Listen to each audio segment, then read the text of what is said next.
Hi everyone, I'm just hanging out here beside my last variety of alliums to bloom. Alliums have been one of my favorite cut flowers for a long time. I've always been fascinated by the spherical, the orb-shaped alliums, kind of your standard large purple and white alliums that you see on the market. So when I started growing cut flowers and doing cut flower gardening, of course those were ones that I went to right away. But once I started dabbling in tulips and looking through wholesale bulb catalogs, I discovered a whole section of different kinds of alliums. And so I've been slowly adding different alliums to my gardens over the years. That is partly because alliums are said to naturalize really well and that they are also pretty resistant to pets. The bulbs aren't really eaten by most things. And I'm always interested in anything that can function as a perennial for me, for my flower farm, and in my cutting gardens. So I've been pretty intrigued by all the different types of alliums, and in my first year growing a lot of bulbs and ordering a lot of bulbs, I ordered about 800 alliums of several different varieties. And then I started to learn over the next few years that some of the alliums are a lot better at naturalizing than others. And one other thing that I've learned is that alliums have a very long flowering window. I had no idea that by planting a few different varieties of alliums, I could capture alliums growing through quite a few weeks of the season. So now I think I have about 7 different varieties of allium, and they start for me in early to mid-May, pretty much for me right around Mother's Day, and they flower for me all the way through July. So as a cut flower group, they are pretty handy to have. Some of them act as a focal in design, some of them are a little more airy and floaty, and some of them work really well as fillers. And one of the things that makes them really interesting as a cut flower is that they dry really well. And so no bloom really goes to waste, because anything that's not being sold fresh, I can hang it and dry it or let it dry on the plant, and those go out through the winter months, particularly in Christmas wreaths. So in this video, I wanted to look at all of the different alliums that I grow with you. I wanted to go through each one in order of when they're blooming and look at some of the pros and cons of each one in my experience, any sort of design tips that I might have as well. Overall though, alliums tend to have a very solid vase life. They can last quite a long time in the vase, and overall they don't really require any special treatment in terms of harvesting. So you would just harvest them as you would any of your not so fussy cut flowers. So for me, I'm harvesting them into plain water or directly into water with flower food. And I don't tend to hold stems long, so they'll sit in flower food and they'll go out in flower food, and that is all that I really need to do with them. In terms of growing alliums successfully, they are pretty straightforward, but alliums are a sun lover. So make sure that they go in a sunny exposure. They can work sometimes on the edge of a bed under a tree as long as they're getting enough sun during the day. I have found them to be very drought tolerant. So I grow a lot of my alliums in some of the really stinking hot parts of my garden that a lot of other plants would be suffering in, and they do very well. One of the keys with having your alliums coming back successfully from year to year is to make sure you plant them in well-draining soil. And I think for some of the ones that I'm going to show you where they haven't come back quite as successfully for me, sometimes I think that has to do with my soil, because some parts of my garden have more of a clay soil, and we get a ton of rain here from September basically all the way through the winter and into the spring. And so I think that's where some of my alliums maybe have been challenged a little bit. In terms of planting timing, you want to plant them a few weeks before your frost, so you want to be planting them in the fall. You want to plant them just as a general rule of thumb, because they are all different size bulbs. Depending on the varieties, there's a very vast range in bulb size. Plant them about 2 to 3 times the size of the bulb, so the depth about 2 to 3 times the diameter of the bulb. In very cold climates, you may need to mulch them to protect them. And you can fertilize them when you first see the foliage coming up in the spring. In terms of garden design, I tend to like to mass plant mine. So you can see beside me, I've got these drumstick alliums just planted in a big group. But depending on the type of allium, you can also line them up through your garden or interplant them with grasses. There's some different options for some really cool effects. But now we're going to leave these guys here for a minute, and we are going to rewind from today, which is mid-July. We are going to rewind all the way back to the very first variety that blooms for me, one that I keep adding more of because it is so useful for my Mother's Day sales, and that is Purple Sensation Allium. So we're going to rewind and start all the way back in early to mid-May and work our way through one at a time through all of the alliums that I grow.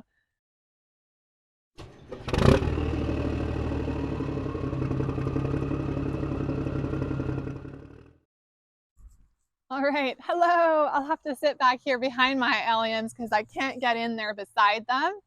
This is Purple Sensation. This is one of my favorite alliums. It's quite reliable. It also has spectacular stem length and really nice large bloom sizes. This is my earliest allium to bloom. It's often ready in time for Mother's Day, so early to mid-May is when it tends to be blooming. Alliums tend to hold really well in the cooler. They tend to have good vase life. This one is no exception. These ones should be harvested when a quarter to a half of the individual florets on the bloom are open. This will happen around the time when the entire flower has sort of fallen and descended and turned more into a rounded shape. So I'm not even really looking at blooms that are still conical like this one. I'm waiting to see when they're more of a rounded shape, and at that point I'll be looking at the florets, and they're usually about a quarter to half of them are open, and that is my signal to be cutting. I want to see some closed floret buds still in the flower. Those will continue to open in the vase. So you can see these ones here are still an upright shape. They're not rounded out, as opposed to this one is starting to get there, but it's not quite there. And you can see the ones that are really a rounded ball shape. This is such a fun flower to grow for designs, whether it's a floater or whether it's acting more as a centered focal. They're just such a fun, eye-catching flower. This is a new one for me this year. This is Allium bulgaricum. I'm cutting it when there are at least a couple of blooms open after the initial cluster has sort of unfurled and lengthened. Really interesting, graceful, and fun addition to designs. There's a strong garlicky smell when you first cut these, but I've noticed that once they've conditioned and they're going out in bouquets, that smell has gone away. One thing that I made a mistake with on these is I didn't net these or give them any supports, and so I have a lot of really wonky stems. Love these lines for bowls and interesting designs, but for putting them in bouquets, it's not very useful. So I'll be trying that differently next year. My suggestion when using these ones in market bouquets is to layer them slightly above the base layer of the flowers in the bouquet. So just ever so slightly offset from the main layer of the flowers, just so they can add air and interest and they don't actually get lost within the bouquet. In vase work, you can really float these guys and take advantage of their quirky linear qualities as well. All right, I basically have to climb into my garden to show you this one. This is Allium nigrum or nigrum, not really sure. It's a beautiful white allium, a sort of more of a disc shape rather than a really rounded form. And it's a really beautiful bouquet filler. I just find it has such a lovely texture when added into spring bouquets. These are some bouquets that I've done in the past with this allium in them. There's a ball in here. We just always hockey balls in the garden. So this one tends to be a pretty good stem length. I think that a cooler and more moist spring will help to extend the stem length. So I'm getting quite a good stem length on my nigrums this year. And I like to harvest this one. It comes up very much like most of the alliums. It comes up more of a conical, sort of a upright shape, and then it starts to fan out and open up. So I like to get it when it hasn't fully fanned out, when it still has unopened buds, and it stores quite well like that. So I would cut both of these alliums here. This one isn't quite as developed. It hasn't fanned out quite as much, but it will continue to do so.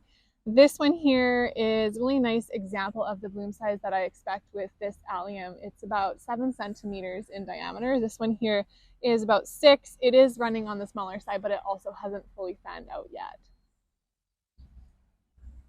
All right, just for fun, these things are awesome.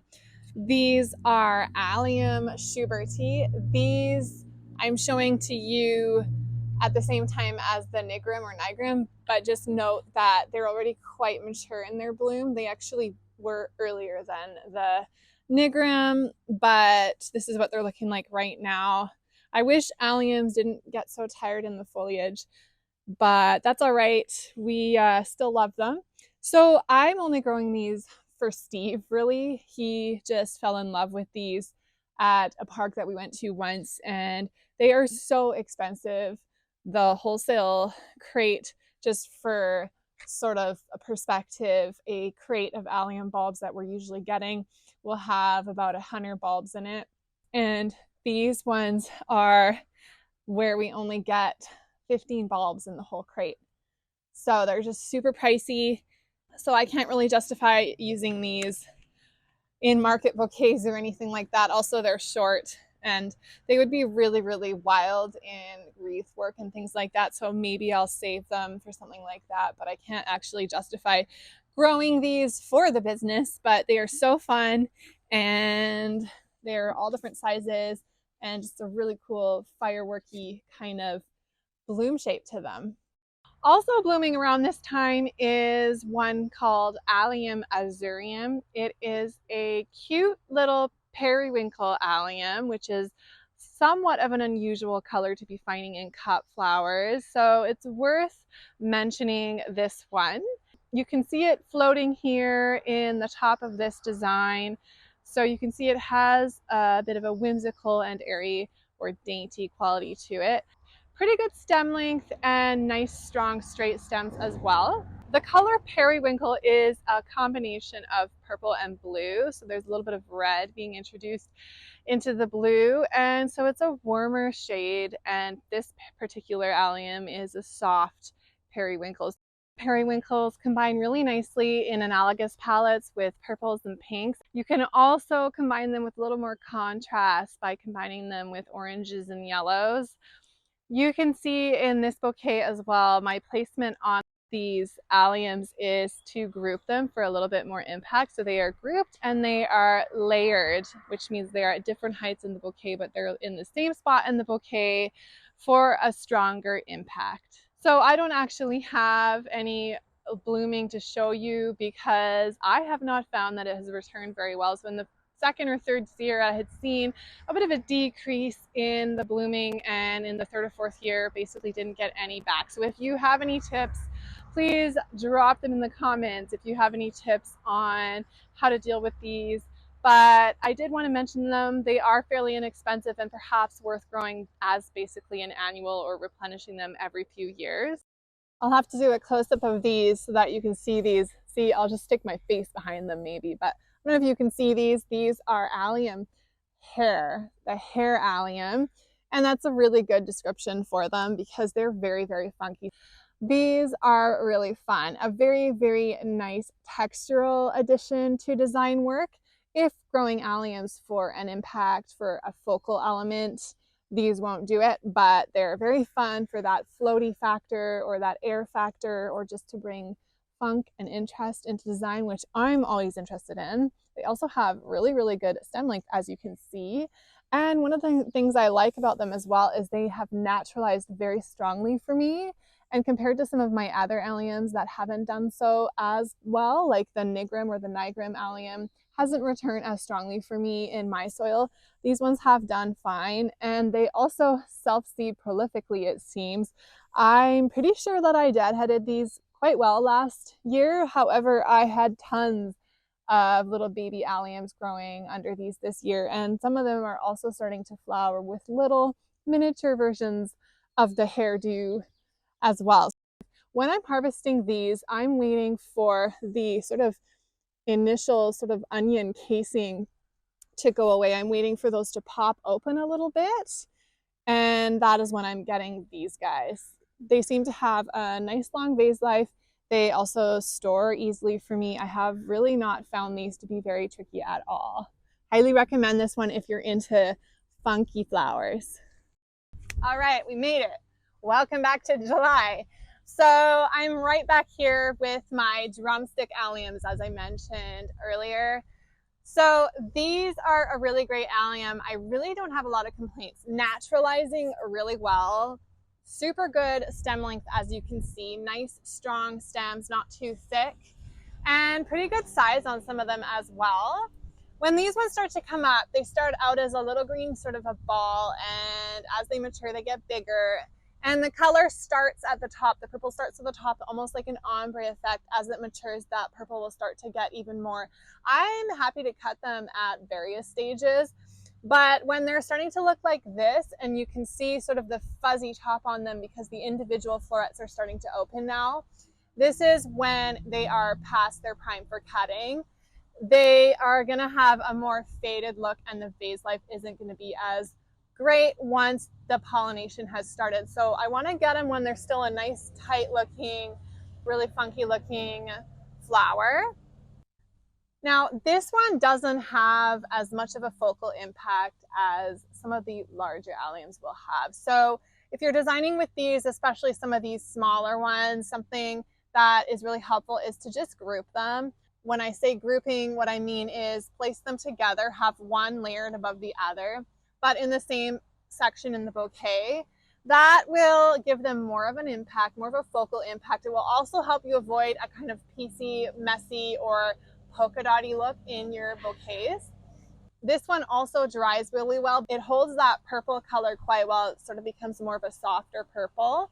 You can also let them finish out on the plants and dry on here, and then you will get more of a beige sort of seed head, which is funky as well. The honeybees are loving this one right now. For any of these alliums that I'm growing that are actually multiplying, naturalizing really well, and holding their own in the soil over the winter, I will need to dig them up about every 3 to 4 years and make sure I divide them and give them more space, or my flowering amount will decrease. So just keep that in mind as you're planting them. Maybe give them a little more space at the outset, or plan to go in and dig and divide every several years.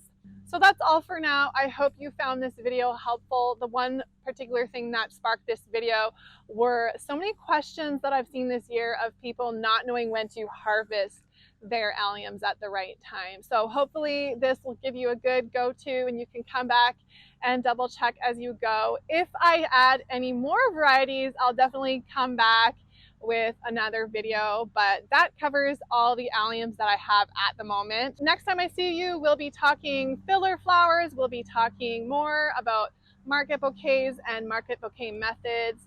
That is all still on the go around here. Hope you're having a great summer, and I will see you next time.